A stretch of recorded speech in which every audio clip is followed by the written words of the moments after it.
ते S-400 जे वापर जाला ताचेर आज सकाळच्यान म्हाका खूब मॅसेजीस येता, वॉट्सॅपारूय येता आनी फेसबुकारूय येता.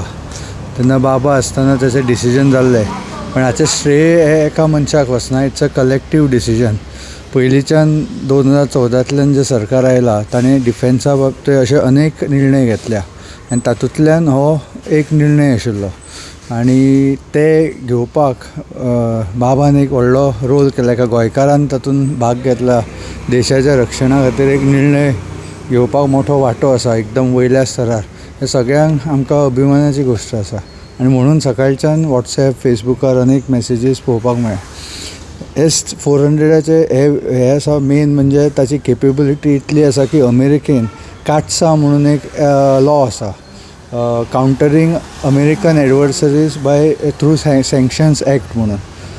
ताच्या अंतर्गत इंडियेचेर सँक्शन करता म्हणून थ्रेटन केल्ले आनी ते थ्रेट आसून सुद्दां इंडियेन तांकां कांय हें न करता ते डील फुडें व्हेला. म्हणून एक अभिमानाची गोश्ट आसा की गोंयकारान तातूंत एक मोठो वांटो घेतला म्हणून. पण एक कलेक्टीव डिसिजन आसा सरकाराचें. अनेक रक्षा मंत्री आनी अनेक हे आयला ते मोदीजींच्या लिडरशिपान तांणी हें डिसिजन घेतलां.